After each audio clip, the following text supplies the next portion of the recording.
Hello everyone. आज के video में प्रश्नावली 10.1 के सवाल करेंगे। इस प्रश्नावली 10 में से व्रत जिसका नाम है, इस प्रश्नावली में से 1 नंबर के ऑब्जेक्टिव प्रश्न, रिक्त स्थान और 2 नंबर और 3 नंबर के प्रश्न बनते हैं। तो वीडियो को पूरा देखें, ध्यान से देखें, जिससे सभी महत्वपूर्ण बातें आपको अच्छे से समझ में आए। चलिए शुरू करते हैं आज का वीडियो। व्रत व्रत क्या है, ये हमें जानकारी होनी चाहिए। किसी एक निश्चित बिंदु से समान दूरी पर स्थित बिंदुओं का बिंदुपथ व्रत कहलाता है। ये एक निश्चित बिंदु है, इससे समान दूरी पर स्थित बिंदुओं का बिंदुपथ व्रत कहलाता है। ये व्रत की आकृति है। ठीक है। त्रिज्या, केंद्र और व्रत की परिधि के किसी भी बिंदु के बीच की दूरी व्रत की त्रिज्या कहलाती है। देखिए, ये व्रत है, ये केंद्र होगा।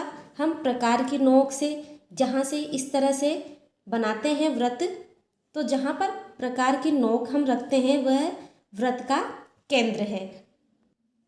इस व्रत के केंद्र से हमने ये व्रत की परिधि कहलाती है। व्रत के केंद्र से व्रत की परिधि के किसी भी बिंदु के बीच की दूरी व्रत की त्रिज्या। तो ये क्या हो जाएगी? त्रिज्या। ठीक है, ये व्रत का केंद्र हो गया। ठीक है। व्यास, व्यास क्या होता है समझिए। 2 गुना त्रिज्या, अर्थात त्रिज्या का दुगना व्यास कहलाता है। यह त्रिज्या है। इस त्रिज्या को अगर हम यहाँ से यहाँ तक इस तरह से बढ़ा दें, अर्थात यहाँ से यहाँ तक भी त्रिज्या है, तो ये वाली त्रिज्या का व्यास दुगना हो गया। ये व्यास कहलाता है।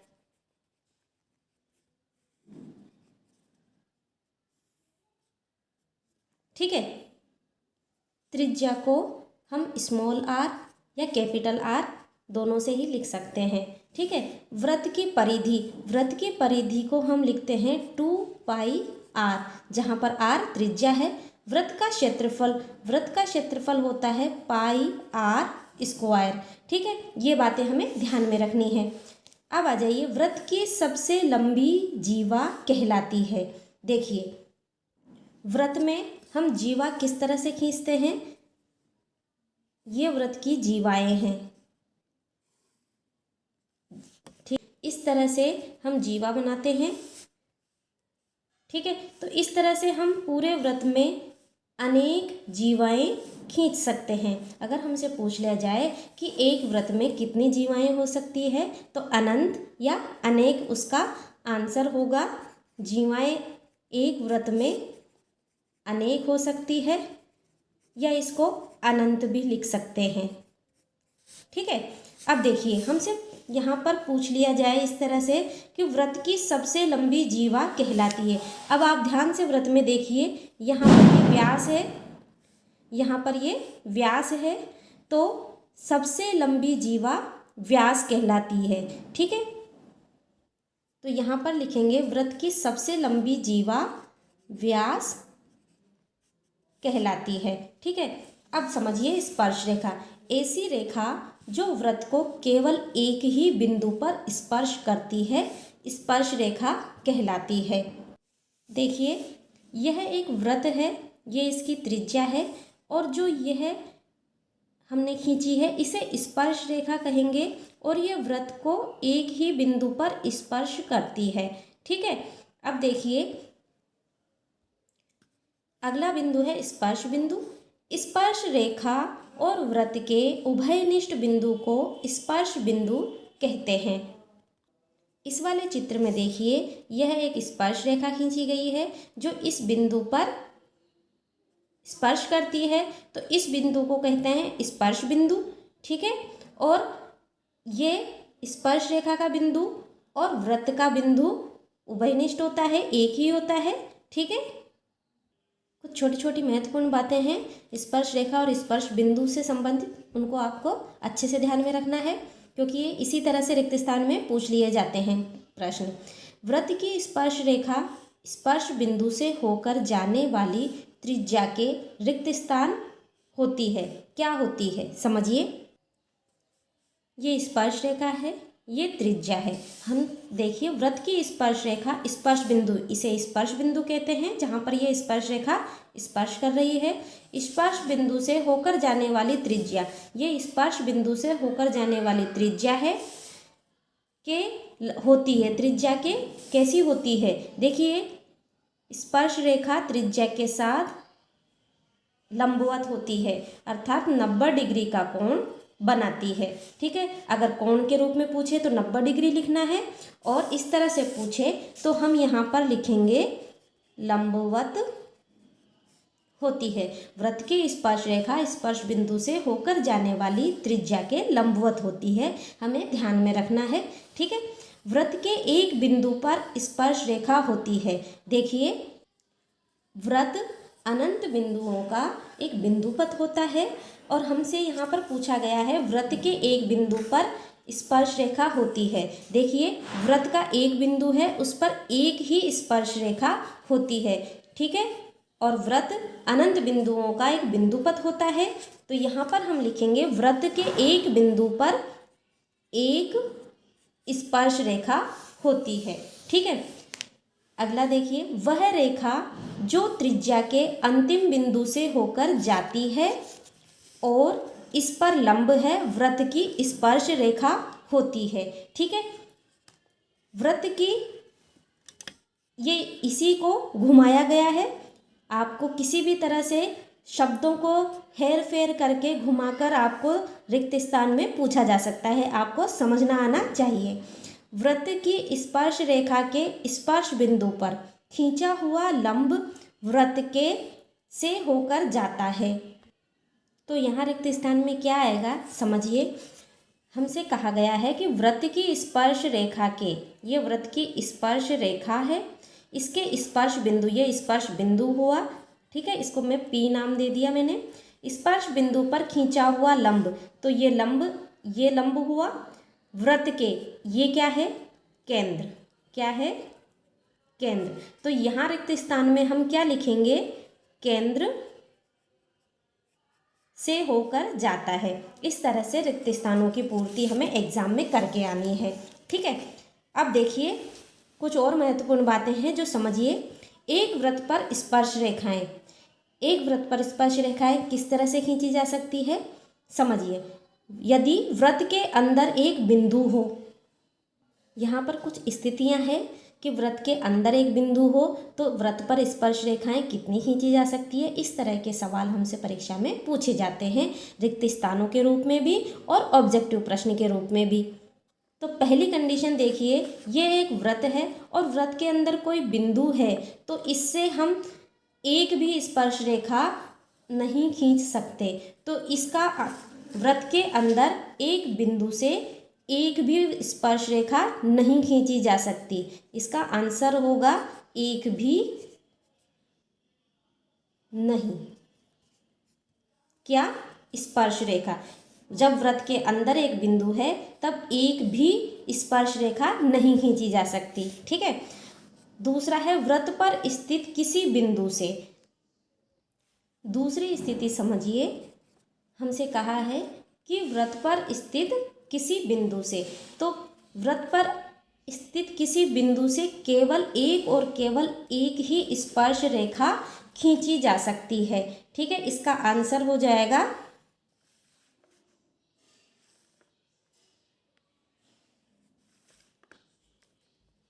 एक और केवल एक। ठीक है, अगली कंडीशन देखिए, वृत्त के बाहर किसी बिंदु से कितनी स्पर्श रेखाएं खींची जा सकती है। ये तीसरी कंडीशन है। यदि वृत्त के बाहर कोई बिंदु स्थित है तो इससे इस वृत्त पर दो स्पर्श रेखाएं PQ PR, दो स्पर्श रेखाएं खींची जा सकती है। जहां हमें एक बात ध्यान रखनी है कि यहाँ पर स्पर्श रेखा खंडों की लंबाई, यहाँ ये स्पर्श बिंदु हुआ जिसका नाम Q और R दिया है, तो PQ बराबर होगा PR के, अर्थात इन स्पर्श रेखाखंडों की लंबाई बराबर होगी।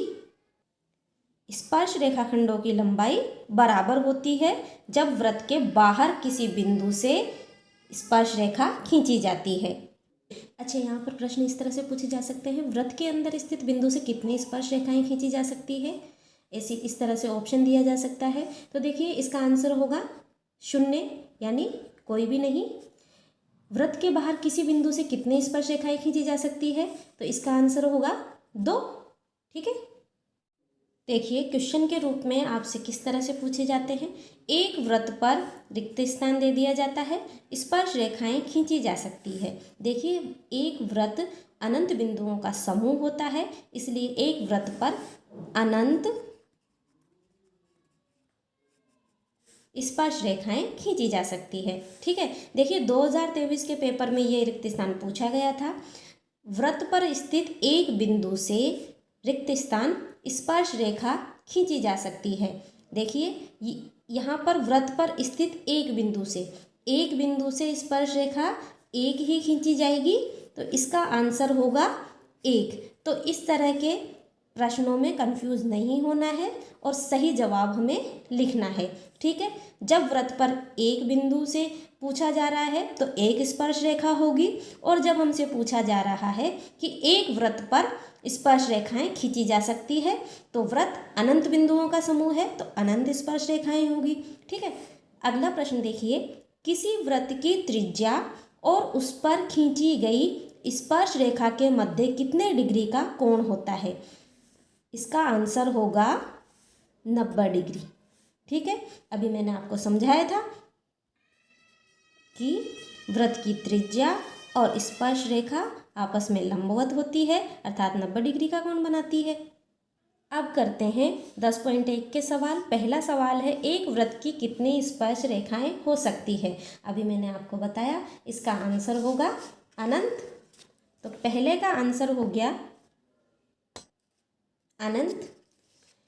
दूसरा प्रश्न है, रिक्त स्थानों की पूर्ति कीजिए। किसी वृत्त की स्पर्श रेखा उसे रिक्त स्थान है बिंदुओं पर प्रतिच्छेद करती है। किसी वृत्त की स्पर्श रेखा उसे केवल एक बिंदु पर, यहाँ क्या आ जाएगा आंसर, केवल और केवल एक बिंदुओं पर प्रतिच्छेद करती है।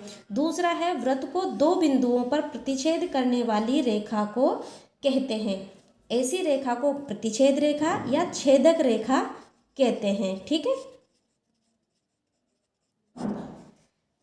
अगला प्रश्न है, एक वृत्त की रिक्त स्थान समांतर स्पर्श रेखाएं हो सकती है। एक वृत्त की कितनी समांतर स्पर्श रेखाएं हो सकती है।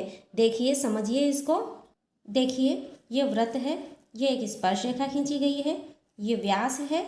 अब देखिए इसके समांतर रेखा खींचने के लिए इसके समांतर स्पर्श रेखा यहाँ पर होगी, तो एक वृत्त की समांतर रेखाएं कितनी हो सकती है, एक और एक ये, तो 2।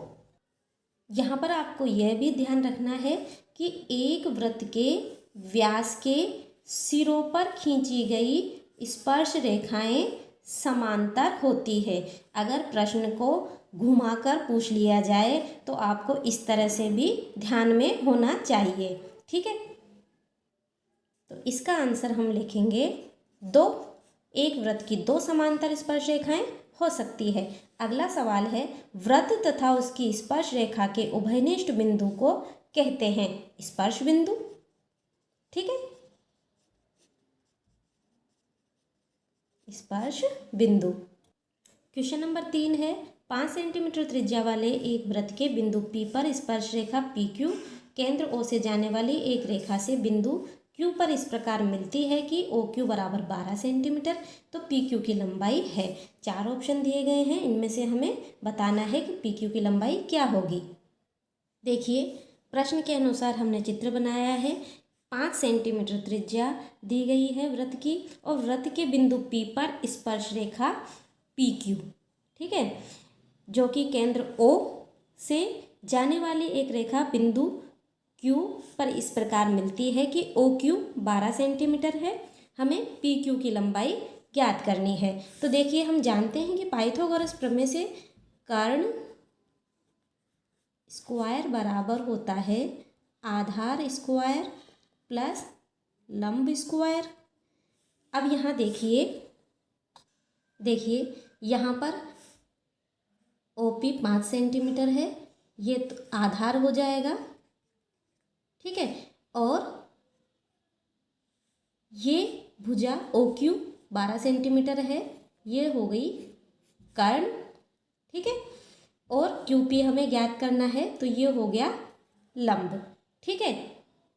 तो हमें लंब ज्ञात करना है, तो इसको हम लिख सकते हैं लंब स्क्वायर बराबर कर्ण स्क्वायर माइनस आधार स्क्वायर, ठीक है। लंब को यहीं रहने दिया, अर्थात यहाँ लिख दिया है, और आधार का पक्षांतरण करके इधर लेके जाएंगे तो प्लस का है, माइनस हो गया।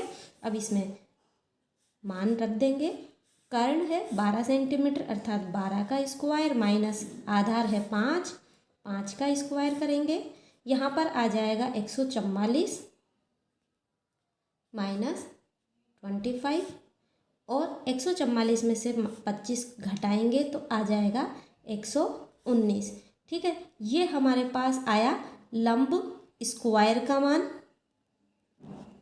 ठीक है। हमें लंब ज्ञात करना है, तो इसका स्क्वायर जब हटाएंगे तो इधर अंडर रूट लग जाएगा, अंडर रूट 119 प्लस माइनस में आएगा। यहाँ पर हम PQ ज्ञात कर रहे हैं जो धनात्मक होती है दूरी, तो यहाँ पर हमारा PQ बराबर अंडर रूट 119 सेंटीमीटर आंसर होगा, यही ऑप्शन में दिया गया है। और इस तरह से हमारा आंसर हो गया डी। नंबर 4 है, एक वृत्त खींचिए और एक दी गई रेखा के समांतर दो ऐसी रेखाएं खींचिए कि उनमें से एक स्पर्श रेखा हो तथा दूसरी छेदक रेखा हो। देखिए, सबसे पहले हमने एक वृत्त बना लिया किसी भी नाप की त्रिज्या का, इस पर हमने यह एक स्पर्श रेखा खींच दी, ठीक है। और स्पर्श रेखा त्रिज्या पर लंब होती है, तो ये हमने इस पर लंब बनाते हुए त्रिज्या और त्रिज्या को यहाँ तक बढ़ाकर व्यास बना लिया, ठीक है। अब देखिए, हम जानते हैं कि व्यास के सिरों पर खींची गई स्पर्श रेखाएं आपस में समांतर होती है, तो हमने दूसरी इसकी समांतर स्पर्श रेखा खींच दी, ये इसका नाम हमने दिया L और इसका नाम दे दिया L1। L और L1 दोनों आपस में समांतर है। हम जानते हैं व्यास के सिरों पर खींची गई स्पर्श रेखाएं समांतर होती है, ठीक है। अब देखिए, हमसे प्रश्न में कहा गया है कि इस स्पर्श रेखा के समांतर एक स्पर्श रेखा खींचिए और इसके समांतर एक ऐसी रेखा खींचनी है जो इस वृत्त को प्रतिच्छेद करे और समांतर भी हो इन समांतर रेखाओं के, ठीक है, यानी स्पर्श रेखाओं के समांतर भी होनी चाहिए। तो हम मान लेते हैं कि यहाँ पर कोई बिंदु M है, ठीक है, और इसको इस M से यहाँ पर लंबवत रेखा खींचने के लिए हम 90 डिग्री का कोण बना रहे हैं। इस तरह से हम चाप काट देंगे, ठीक है। तो सबसे पहले 60 डिग्री का, इसके बाद में यहाँ पर 120 का हो जाएगा, और यहाँ से ये हो जाएगा 90 डिग्री का, ठीक है। तो जिस बिंदु पर ये काट रहा है यहाँ से मिला देंगे। तो हमने ये इस तरह से रेखा खींच ली जो इन दोनों स्पर्श रेखाओं के समांतर भी है और इस वृत्त को प्रतिच्छेद भी करती है, ठीक है। इसका नाम हम दे देते हैं L2। रचना के पद लिख लेंगे। सबसे पहले हमने एक वृत्त बनाया, वृत्त पर एक स्पर्श रेखा L खींची, स्पर्श बिंदु से केंद्र तक आगे बढ़ाते हुए व्यास PQ प्राप्त किया। बिंदु Q पर एक स्पर्श रेखा L1 खींची। हम जानते हैं कि व्यास के सिरों पर खींची गई स्पर्श रेखाएं समांतर होती है, अर्थात L समांतर है L1 के। छेदक रेखा के लिए व्यास पर एक बिंदु M लिया। बिंदु M पर प्रकार की सहायता से 90 डिग्री का कोण बनाया।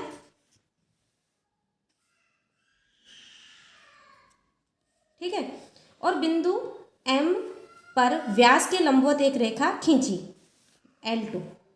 ठीक है, जो वृत्त को दो बिंदुओं पर प्रतिच्छेद करती है।